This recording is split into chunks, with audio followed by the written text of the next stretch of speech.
యేసుక్రీస్తు ఎవరు? దేవుడా? లేక మానవుడా? ఒక మానవుడు ఎలా పాపరహితుడిగా ఉండగలడు? ఒక మనిషి మరణం ఎలా ప్రపంచానికి రక్షణ తెస్తుంది?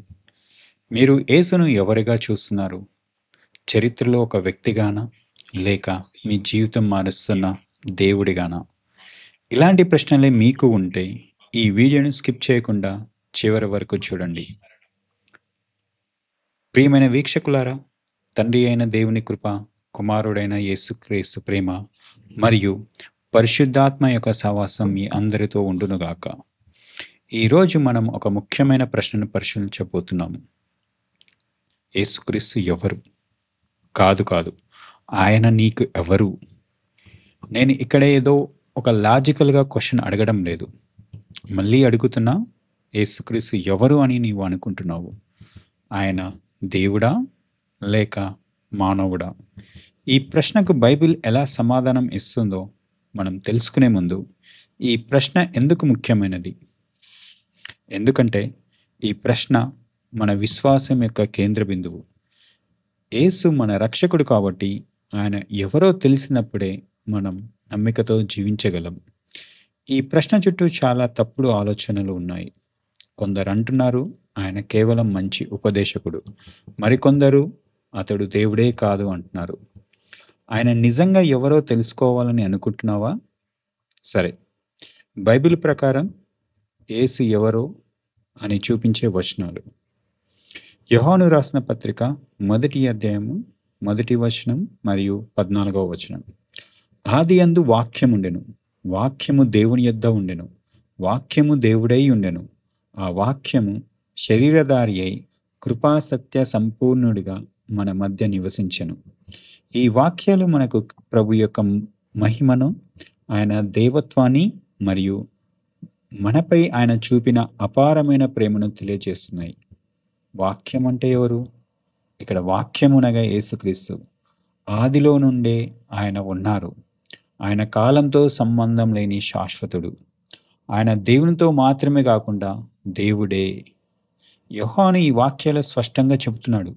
క్రీస్తు ఎవరో కాదు, దేవుడు తానే. సృష్టికర్త శరీరధారి మనలాంటి మానవుగా భూమిపై అడుగుపెట్టినాడు.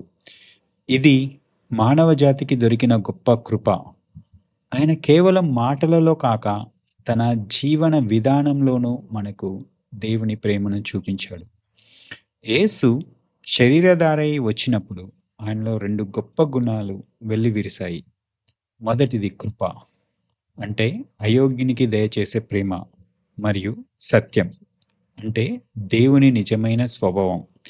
మన పాపాలపై తీర్పు కాకుండా క్షమతో నిండి మనకు సత్యాన్ని బోధించారు. క్రీస్తు శరీరధారై వచ్చిన సంఘటన కేవలం క్రిస్మస్ సందర్భం కాదు, అది ప్రతి క్రైస్తవుని జీవితాన్ని మార్చే నిజం. ఆయన మన మధ్య నివసించాడంటే ఎంత సత్యమో, ఈ రోజు కూడా ఆయనను విశ్వసిస్తే నీ హృదయంలో ప్రభువుగా ఉంటాడు. తద్వారా మనం ఆయన కృపను అనుభవించి ఆయన సత్యలో నడవగలం. మరి ఒక వచనాన్ని చూద్దాం. యోహాను రాసిన పత్రిక 10వ అధ్యాయము 30వ వచనం. నేను తండ్రి ఒకటే. ఈ మాటలు యేసుక్రీస్తు స్వయంగా పలికినవి. ఇవి ఓ సాధారణ వాక్యంగా కనిపించవచ్చు, కానీ దీని వెనుక దాగిన ఆధ్యాత్మిక మహత్తు అపారమైనది. యేసు ఇలా చెప్పడం ద్వారా తను కేవలం ప్రవక్త కాదు, గురువు కాదు, తాను దేవుడే అని ప్రకటిస్తున్నాడు. యూదులు ఈ మాట విన్న తర్వాత ఆయనపై రాళ్ళు వేయడానికి ప్రయత్నించారు, ఎందుకంటే ఆయన తాను దేవుడిగా ప్రకటించుకున్నాడు. యోహాను రాసిన పత్రిక 10వ అధ్యాయం 33వ వచనంలో ఈ విషయాన్ని మనం గమనించవచ్చు. చాలామంది మనల్ని ఎలాగ అడుగుతారు? యేసు ఎప్పుడు తనను తాను దేవుడిగా చెప్పుకున్నాడు? ఒక రిఫరెన్స్ చూపించండి అని అడుగుతూ ఉంటారు. ఈ వచనం యేసు ప్రభువారు స్వయంగా చెప్పినది. ఇంతకంటే సత్యం మనం ఏం చూపించగలం? ఆనాటి యూదులకు అర్థమైంది కనుకే దైవదూషణ అని అన్నారు. మరి మనమెందుకు అర్థం చేసుకోలేకపోతున్నాము? జాగ్రత్త సుమి, యేసుని ఎవరు అని అనుకుంటున్నావు? అలాగే పౌలు గారు కొలస్సీలకు రాసిన పత్రిక 2వ అధ్యాయము 9వ వచనంలో ఇలా చెబుతున్నారు.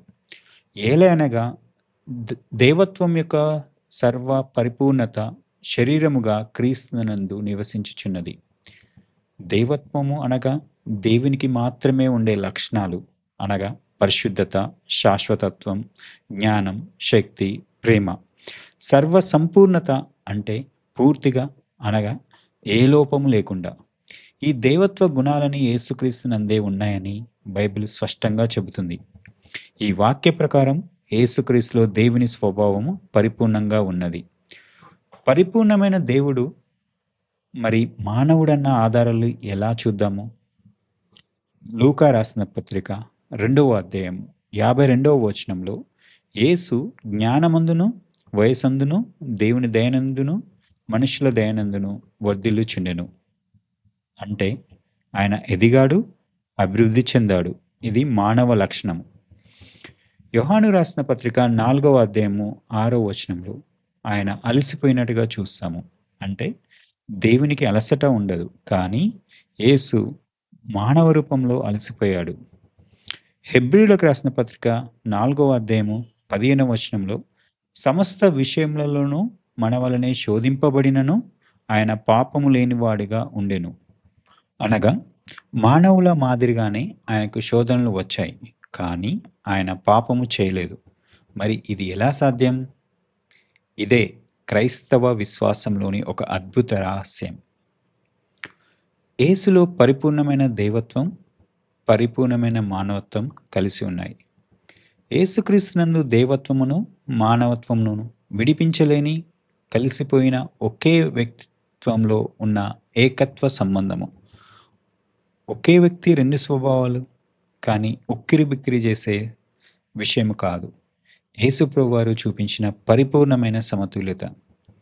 యేసుప్రభు చూపించిన పరిపూర్ణమైన దైవత్వం మరియు పరిపూర్ణమైన మానవత్వం మన జీవితం కోసం ఎందుకు ముఖ్యమైనది?